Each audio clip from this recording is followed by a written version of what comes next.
Sir నమస్కారం sir. నమస్తే అండి. సార్ రేవంత్ రెడ్డి గారు రీసెంట్‌గా ఒక సభలో మాట్లాడుతూ కొన్ని స్టేట్మెంట్స్ ఇచ్చారు. తను 10 ఏళ్ళు ఇక్కడ సీఎం తనే ఉంటాను అని చెప్పే ఒక ఉద్దేశంలో ఒక ఎగ్జాంపుల్‌గా తీసుకొని తెలంగాణలో 10 సంవత్సరాలకోసారి ఇక్కడ ప్రభుత్వాల్ని మారుస్తారు, సీఎంలను మారుస్తారు అని చెప్పేసనన్నాడు. అలాగే ఏపీలో 5 సంవత్సరాలకోసారి మారుస్తారు అని చెప్పేసి ఎగ్జాంపుల్‌గా తీసుకొని ఇక్కడ నేనే 10 సంవత్సరాలు ఉంటాను సీఎంగా అని చెప్పే ప్రయత్నం చేశారు. అయితే ఇప్పుడు దీన్ని వైసీపీ వాళ్ళు వాళ్ళ సోషల్ మీడియాలో యూజ్ చేసుకుంటున్నారు. ఏపీలో 5 సంవత్సరాలకోసారి మారుతారు కాబట్టి రేవంత్ రెడ్డి గారు చెప్పినట్టు వచ్చేసారి జగన్మోహన్ రెడ్డి గారే సీఎం, వైసీపీ ప్రభుత్వమే రాబోతుంది అని చెప్పేసి వాళ్ళ అనుగుణంగా వాళ్ళు ప్రచారం చేసుకుంటున్నారు. ఆయన కామెంట్స్‌ని మనం ఏ విధంగా చూడొచ్చు? మీరేం చెప్తారు సార్? అంటే వచ్చే ఎన్నికల్లో వైసీపీ గెలుస్తుంది అనేది ఒక రకంగా వాస్తవం కావచ్చు. ఎందుకంటే తెలుగుదేశం నాయకత్వంలో నడుస్తున్నటువంటి కూటమి ప్రభుత్వం, ఈ కూటమి ప్రభుత్వం నడుస్తున్నటువంటి తీరు చూస్తే ఇప్పటి వరకు గత 5 ఏళ్ల పాలనలో తాము ప్రతిపక్షంగా ఉన్నప్పుడు తమ మీద జరిగినటువంటి దాడులని తిప్పికొట్టుట, దానికి రివెంజ్ తీర్చుకునుట అనేటువంటి ఒక ప్రోగ్రాం బలంగా నడుస్తోంది. అది నోటీసులు, అరెస్టులు ఇలా రకరకాల ఈ గోలలోనే నడుస్తోంది తప్ప వాస్తవంగా ప్రజలు ఏమి కోరి వాళ్ళని వద్దనుకున్నారు, ఏమి కోరి వీళ్ళని ఎన్నుకున్నారు, వాటిని సెటిల్ చేసే ఉద్దేశంతో ఈ ప్రభుత్వం ఉందా అనే దాని దగ్గర ఏమీ లేదనేది అర్థమవుతుంది. అంటే కనీసం వీళ్ళు ఇచ్చినటువంటి ఎన్నికల హామీలు కూడా ఇప్పటిదాకా ఏమీ నడవట్లేదు అక్కడ. అంటే సూపర్ 6 అన్నారు, ఆ సూపర్ 6 ఏమీ లేదు. దశల వారీ సిద్ధాంతం ఏదో చెప్పారు, ఆ దశల వారీ సిద్ధాంతం కూడా ఇంప్లిమెంట్ అవుతున్నటువంటి పరిస్థితి ఏం కనబట్టలేదు. రెండోది, జగన్మోహన్ రెడ్డి ఎవరికి యాక్సెస్ ఇవ్వడు, ఎవరికి కనబడ్డు అని చెప్పారు ఆ రోజున. కానీ ఈ రోజున ఇక్కడ కూడా ఈ ప్రజా ముఖ్యమంత్రి అని చెప్పుకుంటున్నటువంటి చంద్రబాబు గారిని కలవటం కూడా చాలా కష్టంగానే ఉంది అక్కడ కండిషన్. అలాగే ఏదైనా చెప్పుకోదలుచుకుంటే అంటే వీళ్ళు రెగ్యులర్గా జనాల్ని కలుస్తాము, దర్బారులు పెడతాము, ప్రజావేదికలు ఇవన్నీ చెప్పారు. దానికి ఎర్లీ మార్నింగ్ 4 o'clock వెళ్ళి స్లాట్ బుక్ చేసుకోవాల్సినటువంటి ఒక కండిషన్. ఇలా అది లోకేష్ గారు కొంతమందిని కలవటం అలా జరుగుతోంది తప్ప సీఎం గారు కలవట్లేదు. వారు కలవాలనుకుంటే జనంలోకి వచ్చి మాట్లాడతారు, వారు రావాలనుకుంటే పెన్షన్ ఇవ్వడానికి ఇంటికి వచ్చి ఒక పూట హడావిడి చేసి మీడియా ముందు ఒక డ్రామా నడుపుతున్నారు తప్ప వీళ్ళు జగన్మోహన్ రెడ్డి మీద ఏ ఆరోపణలు అయితే చేశారో అవే వీళ్ళు చేస్తున్నారు. అంతకుమించి వీళ్ళు కొత్తగా జనాలకు ఏదో ఒరగబెడుతున్నది ఏమీ లేదు. అయితే అన్న క్యాంటీన్లు వచ్చినాయి, ఏదో భోజనాలు అవి నడుస్తున్నాయి, ఇదొకటి ఉంది. వచ్చిన దగ్గర నుంచి జనాల్ని ఎమోషనల్గా తమతో అటాచ్ చేసుకునేటువంటి ప్రయత్నం. రెండవది, ప్రతిపక్షాన్ని లేకుండా చేయటం కోసం ప్రయత్నం.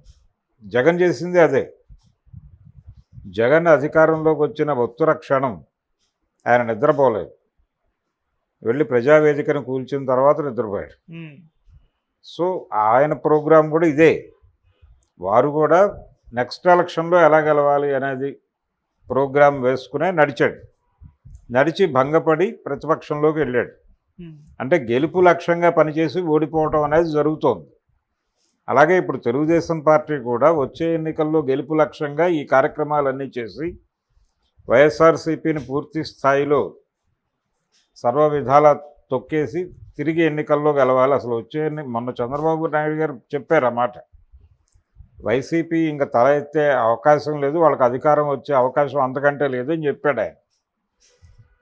ఇప్పుడు రేవంత్ రెడ్డి గారు 5 ఏళ్లకు ఒకసారి మారే కల్చర్ అక్కడ ఉందంటే 2014లో చంద్రబాబు గారు సీఎం అయ్యాడు, ఆ తర్వాత జగన్ సీఎం అయ్యాడు, ఇప్పుడు మళ్ళీ చంద్రబాబు అయ్యాడు అనేటువంటిది ఆయన ఒక ఉదాహరణగా తీసుకుని ఇక్కడ చెప్పాడు. అంటే ఈయన ఏదైనా జ్యోతిష శాస్త్రం చదివాడా అనేది ఒక సందేహం రేవంత్ రెడ్డి గారు. ఈయన సిద్ధాంతమే కరెక్ట్ అనుకుంటే, అంటే ఈ రకమైనటువంటి లెక్కలు చాలా ఉన్నాయి, ఈ రకమైన లెక్కలే కరెక్ట్ అనుకుంటే మొన్న ఎన్నికల్లో జగన్మోహన్ రెడ్డి గారు గెలిచి ఉండాల్సింది. ఎందుకంటే చంద్రబాబు గారి ట్రాక్ రికార్డు చూస్తే ఆయన ఎన్టీ రామారావు గారి దగ్గర నుంచి పదవి తీసుకున్నాడు.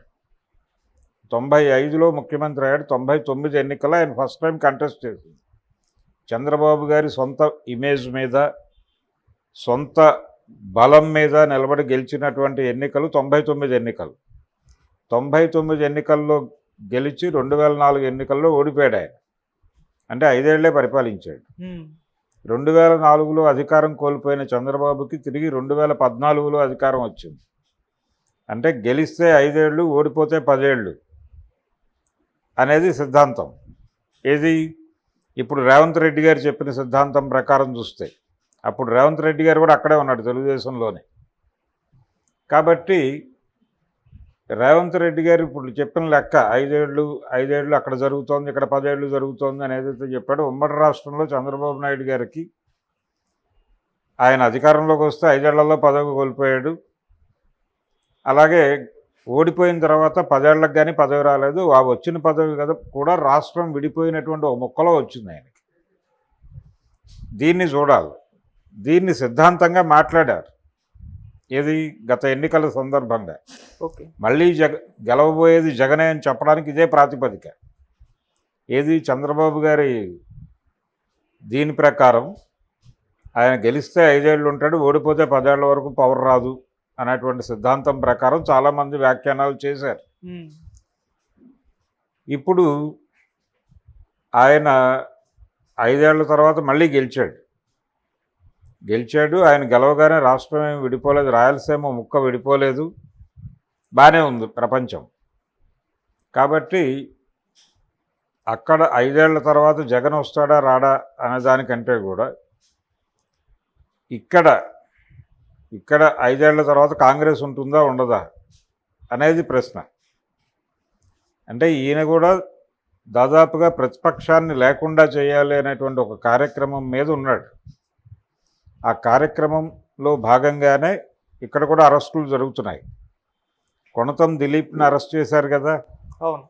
డిజిటల్ వ్యవహారాలు చూసినటువంటి టీఆర్ఎస్ ప్రభుత్వంలో డిజిటల్ వ్యవహారాలు చూసినందుకు ఆ బాధ్యుడిని కొణతం దిలీప్, ఆయన రైటరు, ఆయన ఒక దళారీ పశ్చాత్తాపం అనేటువంటి ఒక అద్భుత పుస్తకాన్ని అనువాదం చేశాడు, హిట్ మ్యాన్ కన్ఫెషన్ని. అటువంటి వ్యక్తిని నువ్వు అరెస్ట్ చేసి జైల్లో పెట్టి, ఆయన జర్నలిస్టు కూడా, ఆయన్ని అరెస్ట్ చేసి జైల్లో పెట్టి నువ్వు నీ ప్రోగ్రాం ఏమిటి? నువ్వు కూడా పగ ప్రతీకారాలు, ప్రతిపక్షాన్ని లేకుండా చేయాలి అనేటువంటి తపన పుష్కలంగా నీకు ఉంది అనేటువంటి విషయం ప్రపంచానికి అర్థమైపోయింది. ఈ అర్థమైపోయినటువంటి కండిషన్లో నువ్వు తిరిగి 5 ఏళ్ల తర్వాత అధికారంలో ఉంటావో ఉండవో అది చెక్ చేసుకోవడం మానేసి, ఆంధ్రప్రదేశ్లో ఎవరు వస్తారు ఎవరు రారు అనే లెక్కలు, అది కూడా గ్రౌండ్ రియాలిటీ మీద లెక్కలు కాదు, అవి గ్రౌండ్ రియాలిటీ మీద కట్టే లెక్కలు కాదు. ఇవన్నీ కూడా జ్యోతిష శాస్త్ర ప్రవీణులము అని చెప్పుకునేటువంటి కొందరు, అంటే బలానా వాళ్ళు పెళ్లి చేసుకోగానే ఈ పెళ్ళి వీళ్ళిద్దరూ ఎప్పుడు విడిపోతారో ఎక్స్పైరీ డేట్ చెప్పేటువంటి మేధావులు కొంతమంది ఉన్నారు. అలా ఎక్స్పైరీ డేట్ చెప్పి వివాదాల పాలైపోయి ప్రజలతో తిట్టించుకున్నటువంటి జ్యోతిష శాస్త్ర రత్నాలను చూసాం మనం. అట్లా ఈయన కూడా ఏదైనా స్వామి అయ్యాడా అనేది అనుమానం రేవంత్ రెడ్డి గారు. ఈయన చాలా సందర్భాల్లో ఇలాంటి అసందర్భ ప్రకటనలు చేయటం మనం చూసాం. అంటే ఒక మీడియాలో వచ్చినటువంటి ఒక స్పెక్యులేటివ్ స్టోరీని అధికార ముద్ర వేసి వేదిక మీద మాట్లాడిన ఘనుడిన. ఎలా అంటే జగన్మోహన్ రెడ్డి ఎమ్మెల్యే స్థానానికి రాజీనామా చేసి ఎంపీగా కంటెస్ట్ చేస్తాడని ఒక పత్రిక రాసేస్తే దాన్ని గ్రాంటెడ్గా తీసేసుకుని, నేను షర్మిలను నిలబెట్టి డోర్ టు డోర్ క్యాంపెయిన్ చేసి ఇంటింటికి గడప గడపకి తిరిగి ఆవిడని ఎంపీ చేసేస్తానని మైక్ ముందు ప్రకటించాడు ఈయన. ఆ స్టోరీ చదివిన ప్రతి ఒక్కడికి అది స్పెక్యులేషన్ అనే విషయం స్పష్టంగా తెలుసు. ఈయన దానికి అధికార ముద్ర వేశాడు. అలాగే అయిపోయింది బీఆర్ఎస్ పని, ఒక వారం రోజుల్లో ఇది బీజేపీలో విలీనం అయిపోతుంది అని చెప్పి ఒక స్పెక్యులేషన్. ఓకే. దాని మీద ఈయన అధికార ప్రకటన చేస్తాడు ఒక రాజ్యాంగ పదవిలో ఉండి. ఇప్పుడేమో అదేదో స్వామిలాగా మారిపోయి వాళ్ళకి అంటే ఆంధ్ర 2014లో తెలుగుదేశం గెలిచింది, 19లో వైసీపీ గెలిచింది, మళ్ళీ 24లో టీడీపీ గెలిచింది కాబట్టి అక్కడ అది నడుస్తుంది. ఇక్కడ 2014లో టీఆర్ఎస్ గెలిచింది, 10 ఏళ్ళు ఉంది, 10 ఏళ్ల తర్వాత కాంగ్రెస్కి అధికారం వచ్చింది. ఇది కాంగ్రెస్ కూడా 10 ఏళ్ళు ఉంటుంది, 10 ఏళ్ల తర్వాతే మళ్ళీ ఇంకో పార్టీకి అధికారం వెళ్తుంది అని చెప్పడం ఇది ఒక రకంగా మూఢనమ్మకాలను ప్రచారం చేయటమే. ఏది రాజ్యాంగ పదవిలో ఉండి మూఢనమ్మకాలను ప్రచారం చేసినందుకు కేసు పెట్టచ్చు ఈయన మీద.